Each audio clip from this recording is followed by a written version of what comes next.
তাদের উপরে আক্রমণ করেন, তাতে উনি ভীষণভাবে আহত হয়েছে।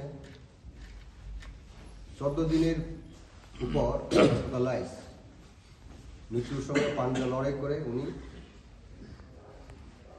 মারা গেছেন 26শে ডিসেম্বরে। অত্যন্ত দুঃখজনক, বেদনাদায়ক। সেখানে রেশিয়াল যে স্লারকে কেন্দ্র করে সিমকি, নিমকি, মোমো এই সমস্ত কথা উত্তরাখণ্ডের লোকাল জনজাতিরা বা সেখানে কিছু লোকাল জনজাতিরা উক্তি করার কারণে এই ঘটনার সংঘটিত হওয়ার মূল কারণ। আজকে আমরা খুবই লজ্জিত, এবং সেখানে অ্যাঞ্জেল দেববর্মা পরিষ্কারভাবে বোঝানোর চেষ্টা করেছিলেন যে I am Indian, I am not Chinese. এই কথা বলার পরেও ওনার উপরে যেভাবে সংগঠিত হামলা করেছে, ভীষণভাবে ব্যাডলি ইনজুরি হয়েছে। হসপিটালে ভর্তি হওয়ার পরেও, হসপিটালাইজ হওয়ার পরেও পুলিশ কোনো আসামিদের বিরুদ্ধে, কালপ্রিটের বিরুদ্ধে কোনো কেস রেজিস্টার করার জন্য ইচ্ছা প্রকাশ করেনি। লোকালে যারা আমাদের ছাত্র সংগঠনরা রয়েছে, টিআইএসএফ, ওয়াইটিএফ এবং টিআইএসএফ, এবং পরিবারের তার ছোটো ভাই যিনি সঙ্গে ছিলেন, উনিও পুলিশকে আহ্বান করার পরেও পুলিশ কেস রেজিস্টার গ্রহণ করার অনীহা প্রকাশ করেছিলেন প্রথমে। কিন্তু পরবর্তী সময় আমাদের সংসদ মহারানী প্রীতি দেবী সিং, ওনার ইন্টারভেনশনে উনি পার্সোনালি উত্তরাখণ্ডের মুখ্যমন্ত্রীর সঙ্গে ফোনে আলাপচারিতা করার পরে পরবর্তী সময় উনি লিখিতভাবে আর্জি জানানোর পরে কেসটা গ্রহণ করার জন্য রাজি হয়।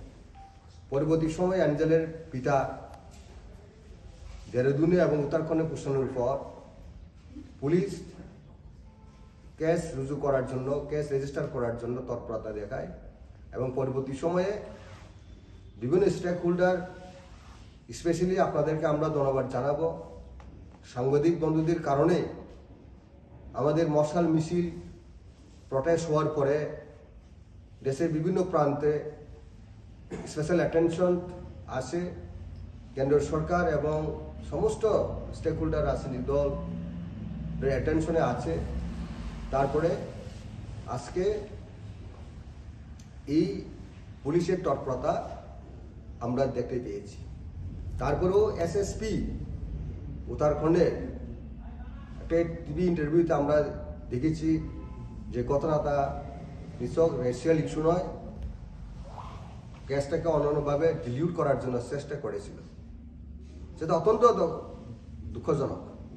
একটা আমাদের ফেভারিট এবং সেকুলার কান্ট্রিতে, বিশেষ করে আমরা উত্তর পূর্বাঞ্চলের মানুষ, যেখানে পড়াশোনা করার জন্য, কাজের জন্য সন্ধানে বিভিন্ন মেট্রোপলিটন সিটিতে, বিভিন্ন প্রান্তে, বিশেষ করে হিন্দি মেনল্যান্ড রাজ্যগুলিতে এই রেশিয়ালের শিকার আমরা হচ্ছে।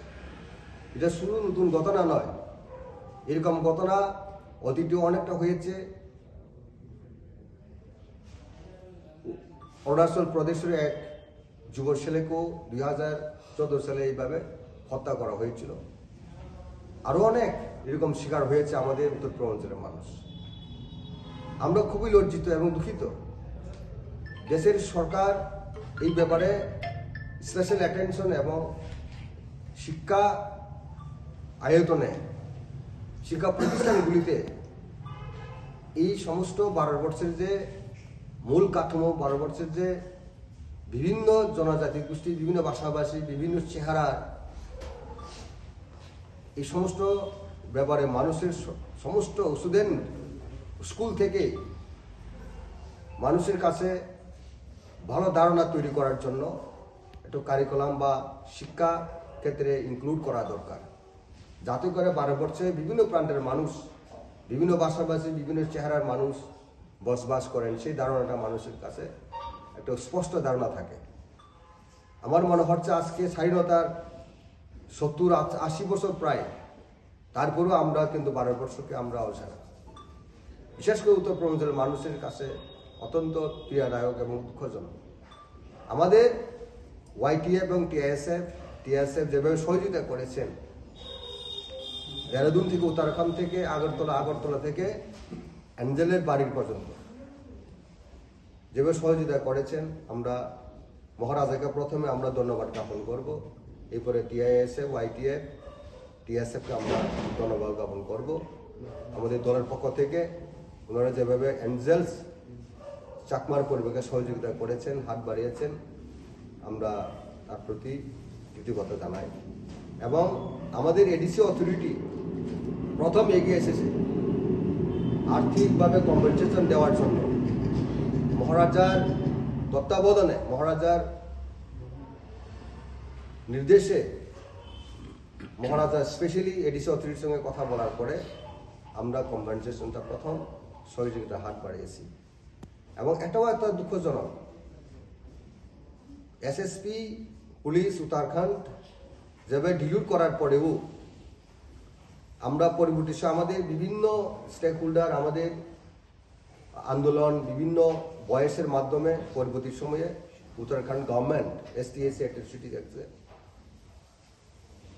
পরিবারকে, আমাদের অ্যাঞ্জেলের পরিবারকে আর্থিকভাবে সহযোগিতা করেছেন। উত্তরাখণ্ড সরকারকে আরও কঠোর পদক্ষেপ নেওয়ার জন্য এবং ম্যাক্সিমাম মোস্ট এক্সাম্পলারি পানিশমেন্ট দেওয়ার জন্য সরকার যেন উদ্যোগ গ্রহণ করা হয়, তার প্রতি আমরা অনুরোধ করছি, যাতে করে এরকম ঘটনা পুনরাবৃত্তি যেন বা রিপিটেশন যেন দেশের কোনো প্রান্তে ঘটনা না ঘটুক, এটা আমরা চাই। ধন্যবাদ।